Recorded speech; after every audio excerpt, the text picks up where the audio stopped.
প্রতিষ্ঠার মূল লক্ষ্য উদ্দেশ্য হলো আল্লাহর পদ ভোলা বান্দাদেরকে আল্লাহর সঙ্গে পরিচয় ঘটাইয়া আল্লাহর সঙ্গে সম্পর্ক তৈরি করার জন্য চরমনাই মাহফিলের ব্যবস্থা। হে রাসূল, আপনি আমার বান্দা বান্দীদেরকে আপনার উম্মতদেরকে বলে দেন, কি বলে দেন? যে আমাদের নামাজ, আমাদের রোজা, আমাদের সমস্ত ইবাদত ওই মজলিসের ভিতরে তারা চেষ্টা করে। তাহলে চরমনাই মাহফিলের সম্পূর্ণ ব্যতিক্রম।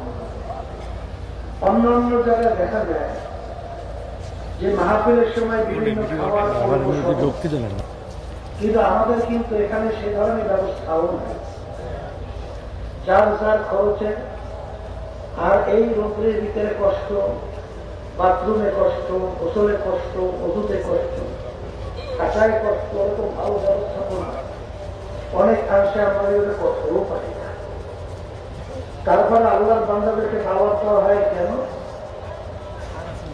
একটাই মূল লক্ষ্য। খারাপ হয় কখন? যখন আশরাফুল মাখলুকাত মানুষ যখন তার সৃষ্টিকর্তা পরিচয় হারিয়ে ফেলায়, যখন সৃষ্টিকর্তার সাথে তার সম্পর্ক থাকে না, তখনই ওই মানুষটা এক পর্যায়ে নিকৃষ্ট জানোয়ারের চেয়েও খারাপ হয়। আব্বাজান বারবার মাহফিলের শুরুতে আব্বাজান স্মরণ করাইয়া দেওয়ার জন্য বলতেন যে চরমনাই মাহফিল প্রতিষ্ঠার মূল লক্ষ্য উদ্দেশ্য হল আল্লাহর পদ ভোলা বান্দাদেরকে আল্লাহর সঙ্গে পরিচয় ঘটাইয়া আল্লাহর সঙ্গে সম্পর্ক তৈরি করার জন্য চরমনাই মাহফিলের ব্যবস্থা।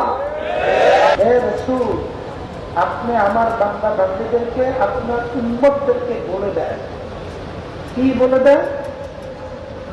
যে আমাদের নামাজ, আমাদের রোজা, আমাদের সমস্ত ইবাদত, আমাদের সব একমাত্র উদ্দেশ্য লক্ষ্য হবে আল্লাহ রাব্বুল আলামিনকে রাজি খুশির জন্য। আমরা মাহফিলে আসছি কার রাজি খুশির জন্য? আমরা পীর মুরিদি করি কার রাজি খুশির জন্য? আমরা জগৎ যত কার্যক্রম পরিচালনা করি কার রাজি খুশির জন্য?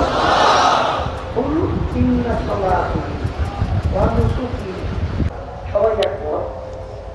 দ্বিতীয় বিশুদ্ধ কিতাবের নাম হল বুখারী শরীফ। আমাদের ঠিক করে নিতে হবে, কথা ঠিক কিনা? অনেকে যদি এসে থাকে যে চরমনাই যাই দেখি বিভিন্ন রোগ ব্যাধির ভিতরে বহুদিন পর্যন্ত জর্জরিত, মোটে ভালো হয়ই না। দেখি ওখানে অনেক আল্লাহ ওয়ালারা যায়, তাদের সঙ্গে যাওয়ার পরে দোয়ার পরে দেখি রোগ ব্যাধি একটু ভালো হয় কিনা। অনেকে কেসের ভিতরে জর্জরিত, দেখি ওখানে যাওয়ার পরে কেস থেকে পরিত্রাণ পাওয়া যায় কিনা।